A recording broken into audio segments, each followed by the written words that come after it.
Does truth exist? Because you have faith, does that make this book true?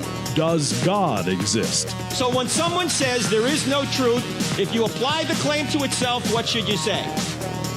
Is that true? They don't think Christianity's true. They're talked out of it. You know why they're talked out of it? Because they've never been talked into it. Cross-examining skeptical and atheistic views. Welcome to Cross-Examine with Dr. Frank Turek. A friend of mine and another Christian apologist sent out an email the other day about defending Christmas. And many people were very upset that he would try and defend a pagan holiday, he said. And he wasn't trying to defend the holiday. He was trying to defend the fact that Jesus came to earth as God in human flesh. But what about this? Is there any truth to the idea that Christmas is a pagan holiday? Should we be in any way celebrating Christmas? I mean, where did Christmas holiday traditions come from? St. Nicholas, Santa Claus, gift giving, stockings, Xmas. What about nativity scenes, the North Pole, reindeer, elves? Does that have anything to do with Christianity or Christmas? Well, there's probably no better person to talk about this than my friend Bill Federer. We had Bill on just a few weeks ago to talk about Thanksgiving, and he is just a wonderful historian who can give such a broad view of history, and he helps you see how all the puzzle pieces fit together and where certain traditions come from, whether they did have a Christian origin or not. So we're going to talk to Bill for the entire program here Christmas week. So Merry Christmas to everyone. And Bill, it's always great having you on the program. How are you? Hey, it's great to be with you, Frank. Now, we just talked about Thanksgiving, and that was such a fascinating discussion that I said at the end of that, we got to talk about Christmas. So here we are a few weeks later talking about Christmas. Bill, why don't we start with someone by the name of St. Nicholas, because you point this out. You put out an email every day, and people can subscribe to Bill's email, AmericanMinute.com. And you sent me one that had to do with Christmas, which was just fascinating. It started with this guy by the name of St. Nicholas. Why don't we just start there? Tell us who he was and what he did. Well, St. Nicholas is the most popular Greek Orthodox saint. He is to the Greeks what St. Patrick is to the Irish. And he lived during Roman times. So for the first 3 centuries of Christianity, there are 10 major persecutions. Christians are thrown to the lions. And Nicholas is born around 280 AD in a town called Patara, Asia Minor. Today, that's Turkey. And his parents die when a plague sweeps through town and leaves him a lot of money. And a movement was going through Christianity at the time called Pietism, beginning of the monasticism movement. And it was this idea that if you were really sincere about being a Christian, you should give away all your money and join a monastery. And so Nicholas decides he's going to give away all the money he inherited from his parents. And so he wants to help the poor, but he doesn't want to get the credit for it. So he sneaks into town at nighttime and throws the money in the window of poor people. Supposedly it lands in a shoe or a stocking that's drying by the fireplace. And one of the stories that was very popular, you see it on a lot of Middle Ages churches in stained glass windows and Greek Orthodox churches, mosaics, and you'll see Nicholas on his tippy toes. He's a saint with a halo around his head, and he's reaching up and he's throwing some money in the window, and inside is a man with 3 daughters. And so the story is that this man was a merchant, and he had gone bankrupt, and back then the creditors would not only take your house and lands, they would take your children. This merchant had 3 beautiful daughters and knew if they were taken, it would be an unfortunate life of trafficking and so forth. So he had an idea. He thought if he could hurry up and marry the daughters off, the creditors couldn't take them. Unfortunately, he did not have money for a dowry, which was needed in that area of the world for a legally recognized wedding. Nicholas hears the problem late one night, throws some money in the window, provides the dowry. The oldest daughter gets married, big buzz, talk to the town, throws some money in for a second daughter. By the third time, the dad is expecting it. Nicholas throws the money in, the dad runs outside and catches him. And Nicholas makes the father promise not to tell where the money came from. Why? Because he wanted the glory to go to God and not to him. And so this is the origin of the tradition of secret gift giving on the anniversary of Nicholas's death, stockings by the fireplace, midnight visits. And once he does give away all his money, he does decide to join a monastery. It's the monastery of Zion. Now, all this history is Greek Orthodox history. And believe me, they've got lots and lots of stuff. There's more Greek Orthodox churches named after St. Nicholas than anybody else. And so he was going to the Holy Land, and it's the monastery of Zion. And by the way, those 3 bags of gold he throws in the window to help out that family, he ends up being considered the patron saint of pawnbrokers. What? Right. So pawnbrokers hang 3 gold balls outside of their shop to represent the 3 bags of gold that Nicholas throws in. And they say, well, we help families out in their time of financial need. And it's like, yeah, that's a little bit of a stretch, but whatever. Now, Bill, at the time, you're talking early 300s AD, right? He's living, right. Where is he living, St. Nicholas? Well, it's Patara, Asia Minor. Today, that's Turkey. Turkey. Okay. Patara. Okay. All right. And so he goes over to the Holy Land, is going to join this monastery of Zion, but before he does, the Lord tells him not to hide his light under a bushel. So he decides to go back to Asia Minor, but not before visiting the Church of the Nativity in Bethlehem. And so the picture of Santa Claus kneeling at the baby Jesus' crib, there's actually a little historical precedent for that. He visits, and so Mark Twain visits the Holy Land in the 1860s and writes a book about it called Innocents Abroad. And he says, this spot where the first Merry Christmas was uttered in all the world, and from whence the friend of my childhood, Santa Claus, departed on his first journey to gladden and continue to gladden the roaring firesides on wintry mornings in many a distant land forever and forever. So anyway, so he leaves, goes back to Asia Minor. Today that's Turkey, gets off at a busy city called Myra. Unbeknownst to him, the bishop of Myra had died, and the church leaders could not decide who the next bishop's going to be. And one of them has a dream that the first person to church the next day would be named Nicholas, and he was to be their next bishop. Well, Nicholas was not too excited about this. He goes there, and they break the news to him. He was not too excited because the Roman Emperor Diocletian was arresting bishops and killing them. So it was sort of like, you be the bishop. No, I insist, you first. No, really, you be the bishop. That's right. And so anyway, he does agree to be the bishop. He is arrested. He's put in prison. He's awaiting death. And suddenly Diocletian, the emperor that's trying to exterminate Christianity, I mean, this guy was terrible. He lost some battles with Persia, asked his generals why. They said, well, you've neglected the Roman gods. So he says, okay, military, worship the Roman gods. Well, by this time, there were some Christians, a lot of Christians in the military. They're all forced out. Then he decides to take the military and force the entire Roman Empire to returning to worshiping the Roman gods. And they go province by province, tearing down churches, burning scriptures, cutting out tongues. Anyway, so Nicholas is in jail awaiting death. Diocletian is struck with an intestinal disease so painful, he abdicates the throne, steps down, May 1st, 305 AD. This is unheard of, an emperor stepping down, and you have to appreciate the poetic humor. Emperors had been declaring themselves a god, sprinkling gold dust in their hair and demanding that their image be worshipped. So this was sort of like a god resigning. I just think that's sort of funny. But the next emperor, Galerius, he continues the persecution of Christians. He is struck with an intestinal disease, must have been something in the water. He dies in 311 AD, and now it's confusion in the Roman Empire, and 4 generals decide to fight it out as to who's going to be the next emperor. 2 are quickly defeated. It comes down to Constantine and Maxentius. Constantine is a general stationed in York, Britain. And when his men get the news, they surround him and yell, "Hail Caesar, we're with you." And so he marches toward Rome, and it's the Battle of the Milvian Bridge, October 28, 312 AD. And the story is that Constantine saw the sign of Christ in the sky, puts it on all of his shields and symbols and wins. And what's the sign of Christ that he saw? It was the first 2 Greek letters for the name Christ. So Christ is a Greek name, and the Greeks spell it, and phonetically the letter that makes the K sound, the Greeks write as a big X, it's called Chi, and the R-sounding letter is called Rho, and it's written as a big P. So you see the Chi Rho, these X and P on all the early Roman 4th century art. And then Constantine legalizes Christianity, 313. But I hear the music, and I'll come back with the All right, story. hold your thought, Bill. We're going to come right back. We're talking to the great Bill Federer. We're talking about where do Christmas traditions come from. You're going to be more surprised right after the break. I'm Frank Turk. Don't go away. We're back at 2. Thank you for listening to the Cross-Examined podcast.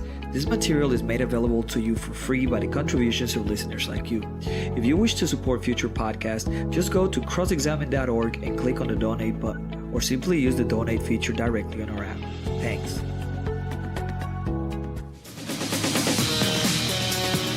Where do Christian traditions come from? Christmas Christian traditions, or the traditions that we celebrate now here in the United States. Where do all these come from?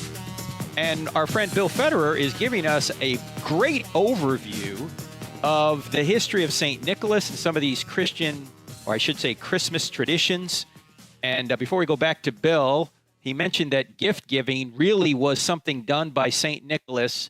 And at this time of year, in addition to giving gifts to your loved ones, if in any way we have benefited you and you feel led to give to us, we are a 501c3 organization, crossexamined.org. 100% of your donations goes to ministry, 0% to buildings. I want to mention we have a $20,000 matching grant given to us by a generous donor. Any dollar you give, up to $20,000, will be matched. So if you give $100, it'll be matched to $200. You give $1,000, matched to $2,000. You get the idea. All the donations are tax deductible at crossexamined.org. That's crossexamined with a D on the end of it.org. And as you know, we spend most of our time in high schools and colleges to try and show people, young people, why Christianity is true.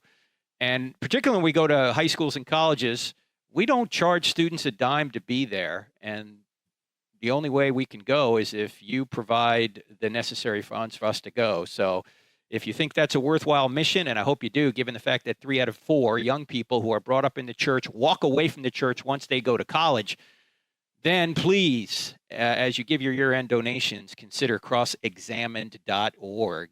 All right, let me go back to our guest, Dr. Well, you're not a doctor, but you should be, Bill Federer, who has an amazing breadth of knowledge when it comes to historical events. And Bill, just before the break, we got up to Constantine, who won the battle and became the Holy Roman Emperor. Why don't we just pick it up right there, start right there, and keep going on these Christmas traditions? Right. Well, now, he was just plain emperor. The holy didn't happen until years that's later. True. Yeah. But nevertheless, he sees the sign of Christ in the sky. It's called the XP, Chi Rho. And over the centuries, it got shortened just to the Chi, or the X. And it was called a Christ cross, or Chris cross. And that's where you get the Xmas. X-MAS. It's not the X crossing out Christ. It's X Chi, the Greek letter that stands for Christ. And that came down as a written oath. So you'd sign a document and swear before Christ that it's true. You'd sign it the Christ cross, sign it the X, or put your X here, or I swear, cross my heart. What's that? That's the Chi. And then they would kiss the document after they signed it to show sincerity. And that's come down to us as the X's and the O's on the bottom of a Valentine. Right? The X, you're swearing before Christ to keep your pledge, and the O, you're kissing it to show sincerity. Anyway, that's the Chi Rho. At this time, Nicholas is let out of jail. And now that Constantine made it okay, so this is the first time in history that the government is not persecuting Christians. My friends, we got to stop right here for a second, Bill, because I don't think many people realize that Christianity spread in spite of the sword being used on it. I mean, people think that Christianity spread through use of the sword, as if the Crusades began right from the very beginning. People who don't have a good, clear view of history. The Crusades don't begin until about 1095 AD, friends. It wasn't until, 311 AD or 312 AD, Bill, that Christianity basically got a reprieve from the persecutions? Right. 312 AD is when the Battle of the Milvian Bridge with Constantine, and then he officially issues the Edict of Milan in 313 AD. And now Nicholas is out of prison. He preaches publicly against paganism. What's that? Nearby is the temple to Diana at Ephesus, one of the 7 wonders of the ancient world. This thing is twice as big as the Parthenon in Athens. It has 127 huge pillars and temple prostitutes. It was the Las Vegas of the Mediterranean. And the Apostle Paul preached against Diana worship in Acts chapter 19. And so Nicholas preaches against it, and the people tear the temple to Diana down. So he would have been a fire and brimstone preacher today. During this time, they end the Olympics. Right, I went to school in Rome. We went to Olympus and saw where they ran them, and it was basically just a foot race, a javelin, a discus throw, and some wrestling. But they did it without clothes on. I won't get into it all, but it was pretty pagan. And so they outlawed the Olympics. And then Nicholas preaches against exposure of unwanted infants. What's that? The Roman tradition was the mother would bear the child, lay it at the father's feet. If he picked it up and liked it, thought they could afford it, they'd keep it. If not, she had to put it in a basket and set it outside the house and let it die. And so a lot of the Christians would hear these babies crying and rescue them. This is where you get those stories of, a mother putting the baby in a basket on the doorstep of some old couple and knocking the door and then running away. And the old couple comes out and sees this baby in a basket and raises him. Right? And so this is called exposure of unwanted infants. And so the Christians and Nicholas preached against this. So he would have been a pro-life preacher. It was their version of abortion, the Romans.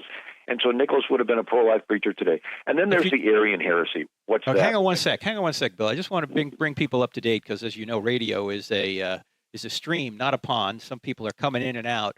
You're listening to Cross-Examine with Frank Turk, and my guest is Bill Federer. His website is AmericanMinute.com. Go there. Not only can you read just about everything we're talking about here, but Bill has an entry for almost every day of the year up on his website, and so many great historical nuggets there that you can learn from Bill Federer. So check that out. Right now we're talking about the where do the Christmas holiday traditions come from? And when Bill's referring to Nicholas, he's talking about Saint Nicholas, who was a real person who lived in the early 300s, late 200s, early 300s AD.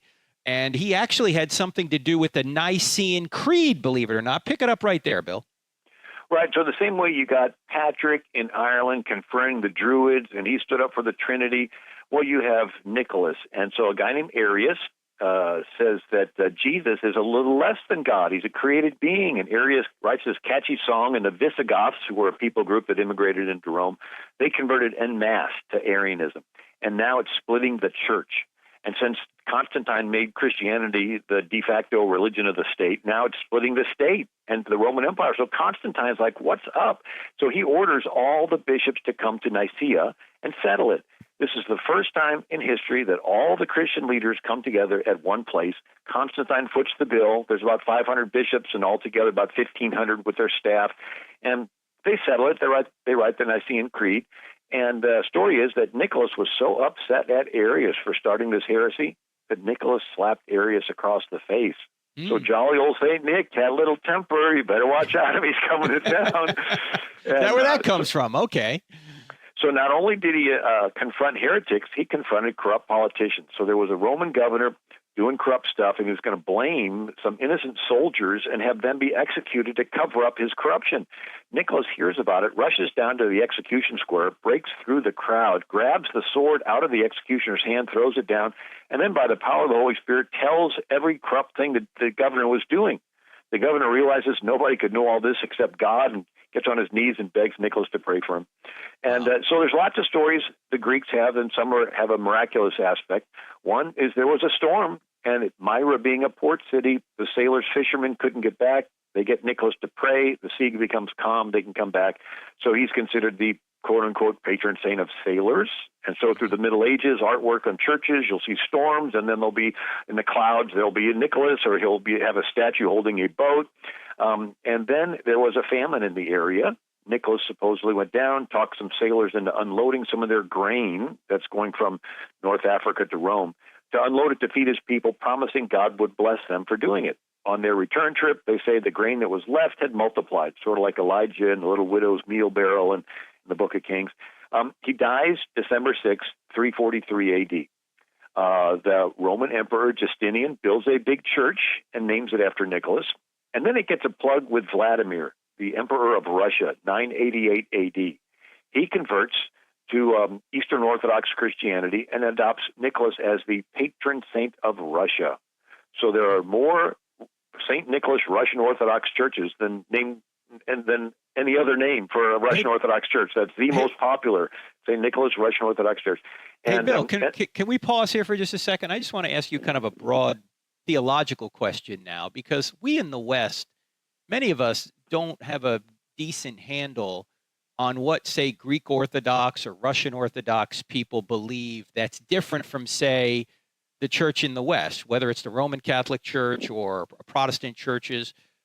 What's unique, say, about a Greek Orthodox church, just generally, in terms of their theological beliefs? Well, when Diocletian split the Roman Empire into the East and the West, with Rome as the capital of the West, Constantinople, and so I guess Constantine originally did it, but Diocletian furthered it. The Greeks speak Greek. The West Diocletian speaks Latin, was before Constantine, though, right? But as far as the church goes, 1054 A.D., there's a divorce. Okay. The Greeks say in the Nicene Creed that the Holy Spirit proceeds from the Father, and the Catholic West says the Holy Spirit proceeds from the Father and the Son. And the Muslims could care less; they want to kill them all. But there's other differences. The Greek Orthodox priests can marry, and the Catholics, don't. And one is the Greek Orthodox think that Epiphany, January 6th, is the holiest day of the year. And the Catholic West thought that December 25th, Christmas, is the holiest day of the year. And so at the Council of Tours in 567 A.D., they tried to patch up the East and the West by making all 12 days between December 25th and January 6th the 12 days of Christmas. Oh. So the 12 days of Christmas is not the 12 days leading up to Christmas. It's the 12 days between December 25th, January 6th, and it was a patch of effort to try to get the East and West to still stay hooked together. And so they called them holy days, and over the years, holy days got pronounced holiday. Now, so I think it's sort of funny when they say, well, we don't want to say Merry Christmas, just say Happy Holidays. Well, holidays and holy days, what are the holy days other than the 12 days of Christmas, okay? Now, how much of a difference is there between the Greek Orthodox Church and the Russian Orthodox Church theologically? My understanding is very little. Okay. It's mostly just the hierarchy, with each of them having their main archbishop, which would be the equivalent of a pope. They just have a different hierarchy, but theologically it's pretty similar. Okay. But now it's important to the East and the West. So the East is being invaded by Islam, and Turkey used to be the Byzantine Christian Empire, and all 7 churches mentioned in the book of Revelation are wiped out. All the letters to Ephesus, the city of Ephesus, and Colossae, Galatia, Philippi, Corinth, all those cities are wiped out by the Muslim Turks who are invading. And so the Christians don't want the grave of St. Nicholas destroyed, because as they would come in, they would destroy the graves and the churches and artwork. The Muslims. Muhammad said, leave no high grave standing nor a work of art without obliterating it. Right. And so in 1087, they moved the bones of Nicholas over to Italy, a little town called Bari, B-A-R-I. They build a church, and Pope Urban II dedicates the church. All right, hold the thought, Bill. We're going to come right back. Hold the thought. We're going to come back. Pope Urban II that calls for the First Crusade. We're talking to Bill Federer, who, as you can see, just wonderfully strings together history, so you can see where some of these Christmas holiday traditions come from. And his website is AmericanMinute.com. Our website, CrossExamine.org. We got a lot more with Bill Federer right after the break. I'm Frank Turek. Don't touch that dial. College campuses are hostile to the Christian faith, and 3 out of 4 young people walk away from the church once they go to college. That's why we go to college campuses and present I Don't Have Enough Faith to Be an Atheist in the United States and even all over the world. When we do this, we don't charge students a dime. That's why we need your financial support. In fact, over the past couple of years, we've been able to grow dramatically because of your generous support. And 100% of your donations go to ministry. 0% go to building. So when you give to Cross-Examined, you'll be giving to help us go reach young people where they are. Would you consider giving today? Thank you so much, and thank you so much for what you've done already.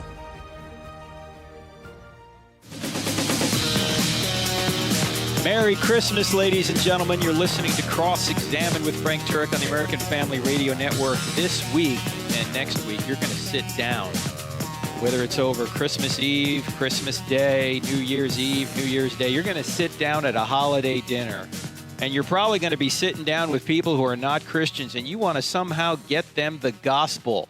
How can you do it? Well, if you had signed up for our email, you would have gotten an email that said the top 10 ways to advance the gospel at Christian or at Christmas holiday dinners or at holiday dinners. The top 10 ways to advance the gospel at holiday dinners with people who are not Christians. Well, if you don't have our email, if you didn't sign up at crossexamine.org, if you go there and hit subscribe, you can get the one email we send out a week. But we actually took that email and we put it in a blog. So it's on our website, crossexamine.org, the top 10 ways to advance the gospel at holiday dinners. Read it before you have an awkward Christmas or other holiday meal, because there are some tips in there that will help you advance the gospel in a tactful way. Check it out, the top 10 ways. It's up there. Okay, we're talking to my friend Bill Federer, who is taking us through history all the way from St. Nicholas who was born in 280 AD.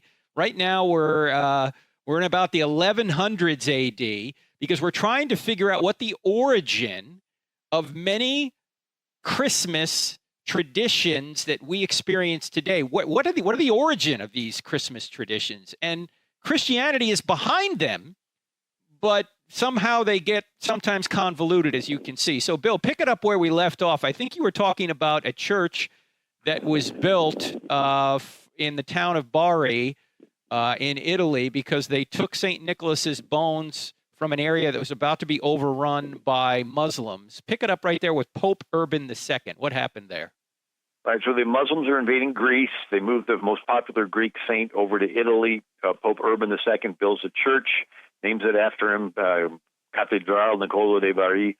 And we know Pope Urban because he went to the Council of Clermont, 1095 AD, and begs the kings of Europe to send help to these Greeks that are being killed by this Islamic invasion. And they sent help. It's called the First Crusade. So the same Pope that welcomes Nicholas traditions to Western Europe is the one that calls for the First Crusade. So in a backward sense, we may not have had a St. Nicholas in Western civilization if it had not been for jihad in the East. But now the traditions of gift-giving really catch on, and the Italians really love it, so much so that sort of in protest, St. Francis of Assisi in 1223 AD comes up with the first nativity scene, the creche scene. The Jesus, Mary, Joseph, donkeys in the manger, saying, look, we're getting too materialistic. We need to get back to the real reason for the season. Jesus was born in the manger, the Son of God, Emmanuel, God with us. The Word became flesh and dwelt among us. So some of these struggles that you talked about at the beginning of the program, this was faced in the 1200s. And then the Reformation starts 1517. Martin Luther. By this time, there's a saint's day for every day of the year. Churches are filled full of statues. Martin Luther considers this a distraction, so he ends the saints' days in Protestant countries, including the popular St. Nicholas Day. Well, the Germans like the gift-giving, so Martin Luther moves all the gift-giving to December 25th and says all gifts come from the Christ child. And the German pronunciation of Christ child is Christkindl. Chris meaning Christ, Kindle like kindercare, kindergarten means child. So Chris Kindle ends up being pronounced Chris Kringle. So Chris Kringle is really Chris Kindle, which means Christ child. Anyway, this is fascinating stuff, Bill. This is just. And by the way, you can get an email from Bill every day. Just go to AmericanMinute.com and sign up for the email. You can get one email from us a week at crossexamine.org. Click on subscribe. But Bill, this is such fascinating stuff. I want to pause on just a couple of things that you had mentioned there. You'd mentioned the First Crusade was ordered, or at least asked for, by Pope Urban II in 1095 AD. And a lot of people think the Crusades, at least as initially conceived, were kind of these offensive ways of trying to convert people by the sword. Why is that not the case? Well, the Muslims took over Egypt, and the Coptic Christians begged the West for help, and they were going to send help until the emperor got his head broken in somebody broke a soap dish over his head in a bath. But for centuries, the different Christians in these countries where Christianity originated were crying out for help, and the West would sit on their hands. And sort of like today, under our previous president, there was a genocide of millions of Christians in the Middle East. And even John Kerry had to admit it was a genocide. And what did we in the West do? Nothing. Now it finds out that we were actually giving guns to the ones doing the killing. And so this is a typical thing where the Christians are begging for help and the West isn't. Finally, Pope Urban said, enough, we need to send help to these Greek Christians. And now it's back to the Nicholas story. It's important to understand, the Catholic saying, St. Peter's at the gates of heaven. Well, the Greeks do a saying, and it's based on the book of Revelation, that Jesus will return at the end of the world to judge the living and the dead, riding a white horse. And the saints will come back with him, riding white horses. And St. Nicholas is a saint after all, so he will be one of those riding a white horse. But he's so special to the Greeks, they have him coming back once a year for a little mini judgment day, a little checkup on the kids, make sure they're on the right track, see who's naughty, see who's nice. And saints come from where? Heaven, the celestial city, New Jerusalem. It turns into the North Pole. And in Norway, they didn't have horses. They got them riding a reindeer. And the Lamb's Book of Life and Book of Works turns into the Book of the Naughty and the Nice, and the angels turn into the elves. And so you can see what started as a biblical idea is embellished with a lot of the additions there. So we look at England. So Martin Luther brings the Reformation to Germany, and Henry VIII brings the Reformation to England. But not because he had a spiritual experience. He just wants another wife. Right. Pope won't recognize his divorce. He makes himself his own pope.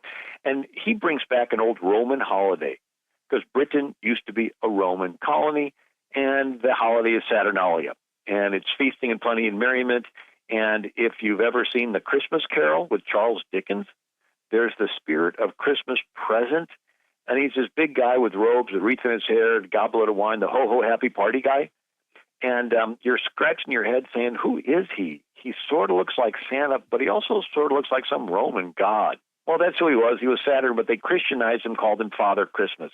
They couldn't call him St. Nicholas because St. Nicholas was sort of outlawed in England after the Reformation. And so during Henry VIII's time, Christmas in England becomes sort of like a party time, sort of like a Mardi Gras. People forget Mardi Gras used to be a religious day. It was the day before Lent when you would fast 40 days before Easter. Now it's this lewd party in New Orleans. That's sort of what happened with Mardi Gras. It was drinking, carousing, wassailing, where you take a drink of booze and throw the rest of it on some plant, hoping for a nice harvest the next year. And so when the Puritans took over England in 1642, they outlawed Christmas. They even tore down Shakespeare's Globe Theater because they said it was a place for, lewd activity taking place. And the Puritans settled Massachusetts, and they had a 5-shilling fine for anybody caught celebrating Christmas. Puritan leader Cotton Mather said, "Can you in your conscience think that our holy Savior is honored by mad mirth, long eating, hard drinking, lewd gaming, rude revelry, fit for a Bacchus or a Mohammedan Ramadan? You cannot possibly think so." And so it was the Dutch that loved Christmas and loved St. Nicholas, and the Dutch settled New York in 1624. And so that's where we get our traditions from. So the Dutch still to this day have St. Nicholas coming once a year as a saint, as a bishop, with his mitered hat, his staff, and his robes, and he's riding a white horse. And they have him coming from Spain, and he has with him a little Moorish costumed helper, Zwarte Piet. Well, the Moors are the Muslims. And Zwarte Piet, Black Peter, is this little helper of St. Nicholas. Now, the Dutch pronunciation of St. Nicholas is Sant Nicolaas, or Sinterklaas, Sant Nicolaas. So if you basically, when we say Santa Claus, you're saying the Dutch pronunciation of St. Nicholas. And so anyway, in Holland, they tell the kids, if you're good, St. Nicholas gives you a present. If you're naughty, Zwarte Piet will put you in a gunny sack, take you back to Spain, and sell you into Muslim slavery. So often when you tell little kids that Santa Claus is coming, they start crying. They thought, I actually talked to a guy from Holland. He said, yeah, in my neighborhood, the night before St. Nicholas visited, all the little boys would go to sleep at night with pocket knives in their pockets. I said, why is that? He goes, that's to cut ourselves out of the gunny sack in case Zwarte Piet took us. And anyway, so people forget the Muslims enslaved over a million Europeans. There were entire Catholic orders through the Middle Ages called the Trinitarians. The head of the order was called the ransomer. And they would collect alms and donations at church services to try to get your friend back who was captured by Muslim pirates or whatever. And so anyway, the Dutch settled New Amsterdam, which became New York. And the first Dutch Reformed church is the St. Nicholas Dutch Reformed Church. And it ends up becoming this enormous church there at 49th and 5th Avenue, 48th. And but as it turns into a financial district, the people move out, and it's this big cavern with nobody going there, and they sell it to Sinclair Oil Company in 1948. They tear it down and build an oil building. But the church moved out to a different location. They called it the Marble Collegiate Church, and it had Norman Vincent Peale as a pastor, and among the attendees was Donald Trump. How do you like that? But the Roosevelts, they're a Dutch name. They went to this St. Nicholas Dutch Reformed Church. And, Teddy Roosevelt went to St. Nicholas Dutch Reformed Church. Anyway, so in New York, you see a transformation. Washington Irving. We know him because he wrote Legend of Sleepy Hollow, Rip Van Winkle, and he wrote Dietrich Knickerbocker's History of New York from the Dutch settlement to the end of the Dutch dynasty, 1809. In there, he names the city Gotham City, and it stuck. And the Dietrich Knickerbocker became such a popular book that it turned into the New York Knicks, the basketball game. Yeah, I was always wondering, what's a Knickerbocker? Yeah, and so there was a Dutch name. And so he describes St. Nicholas visiting the Dutch children, riding in his wagon over the treetops, throwing out presents once a year to his favorites. But he describes him not dressed as a bishop, but in a typical Dutch outfit of long trunk hose, leather belt, boots, and a stocking hat. And then in New York, you have Clement Moore. His family donates land for the Episcopal Seminary. He's a Hebrew professor. And there's a Clement Moore Park at 10th and 22nd in New York right now. And anyway, he writes a poem, 1823, for his 6 children, titled A Visit from St. Nicholas. So it was the night before Christmas, and all through the house, not a creature was stirring, not even a mouse. The stockings were hung by the chimney with care in hopes that St. Nicholas would soon be there. So he's still a saint, but he's shrunk. He's a right jolly, plump old elf. I laughed when I saw him in spite of myself. But then in the middle 1800s, you got something else added on, Civil War. Harper's Weekly magazine has an illustrator named Thomas Nast, N-A-S-T. We know him because he invented the Republican elephant and the Democrat mule for his political cartoons. Hold the thought right there. Hold the thought right there, Bill, because, man, we are covering the waterfront here, aren't we? We're looking at the origin of Christmas holiday traditions. And you can see that when you go back far enough, you get to Christianity. They kind of get convoluted as they go through history. But there really is a Christ in Christmas, and we'll get back to that and see if Bill thinks we ought to worship on this day. I'm Frank Turek, back in 2. If you find value in the content of this podcast, don't forget to follow us on Facebook, Twitter, and Instagram, where you can find more. Just type Cross-Examine or Frank Turek on the search bar. Also, visit our website where we add new videos, articles, and free resources daily.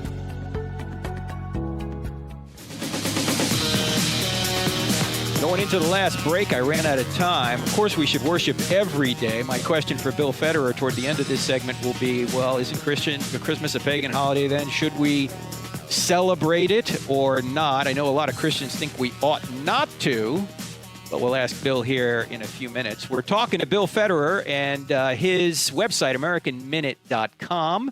As you can see, he is just a wealth of wonderful information historically, and he helps us see where these Christmas traditions have come from.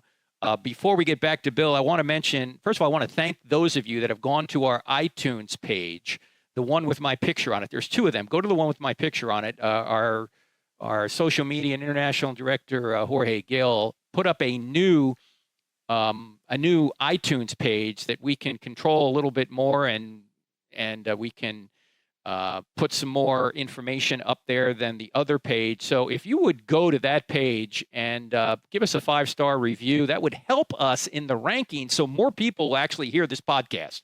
I don't know how that works, but it does work. So if you would do that for us, just go to iTunes and look up podcast, Cross-Examine podcast. Again, the one with my picture on it. Give us a positive review there. That would be very, very helpful.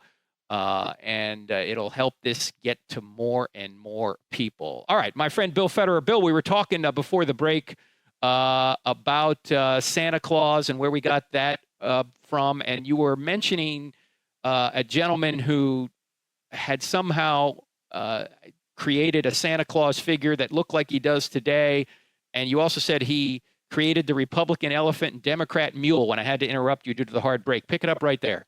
Right, Thomas Nast, N-A-S-T. He's an illustrator for Harper's Weekly magazine, and he invented the Republican elephant, Democrat mule.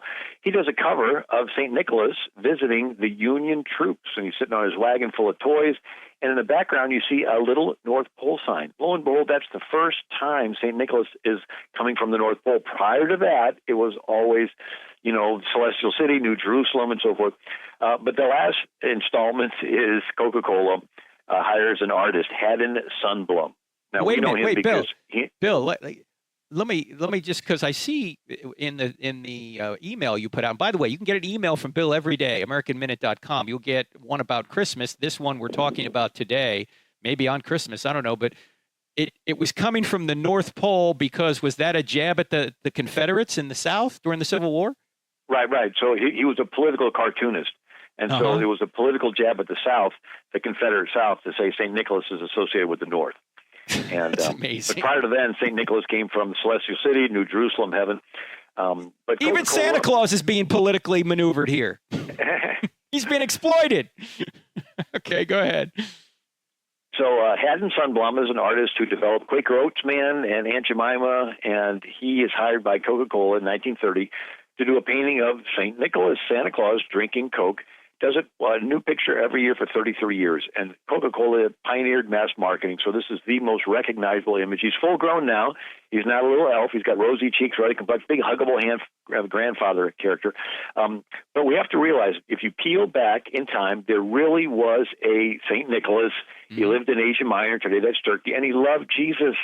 And he became a Christian and even went into the ministry and was imprisoned awaiting death from Roman Emperor Diocletian. And he was let out. He preached against sexual immorality, he was been a pro-life preacher, stood up for the Trinity, confronted corrupt politicians. But above all, he was generous and he gave to the poor, but he wanted to do it anonymously because he wanted the credit to go to God and not to him. So it's a fascinating story.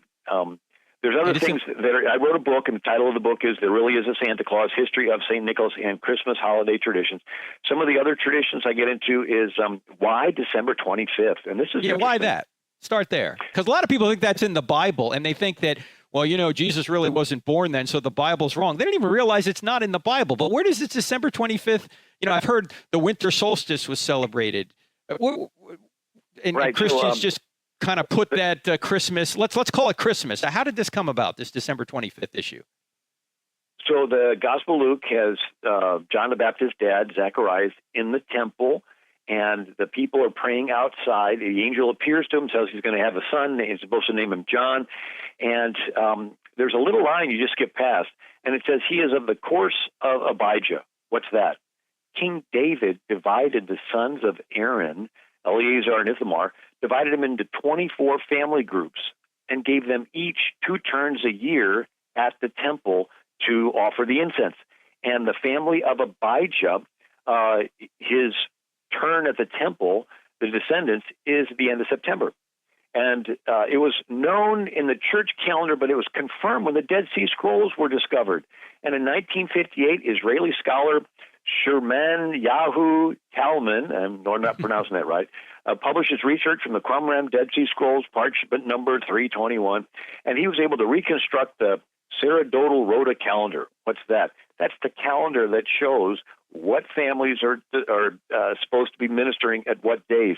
And the family of Abijah is supposed to be there on the 24th through the 30th of the 8th month, which would have worked out to the end of September. And so that's Yom Kippur.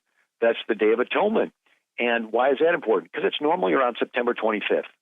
And so if he went home and his wife Elizabeth gets pregnant around September 25th, then we know when the angel Gabriel appears to Mary, and by the power of the Holy Spirit she conceives, and he says, your cousin Elizabeth is in her 6th month.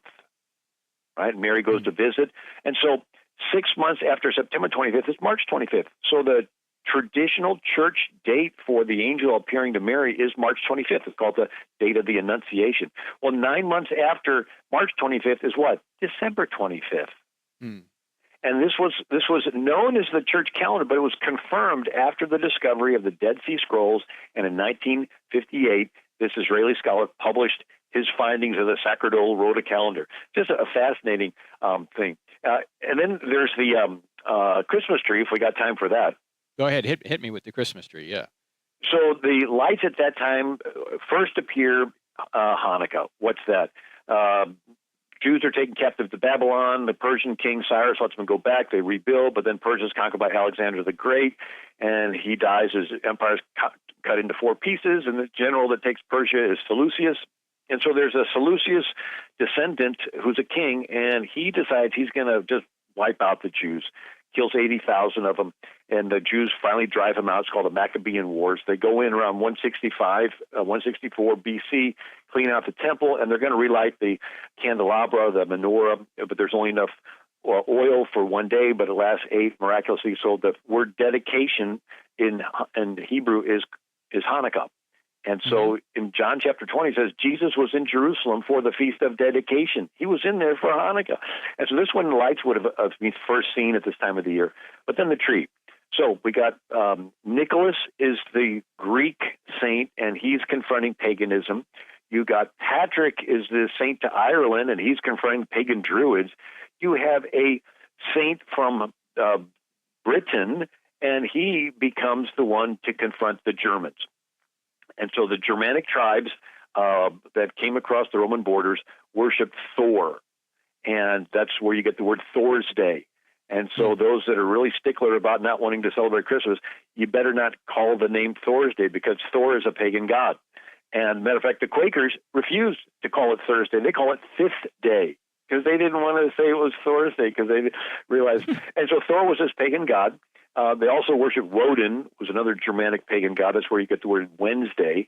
But Thor supposedly lived in a big oak tree in Geismar, Germany, and they would do human sacrifice in front of this tree.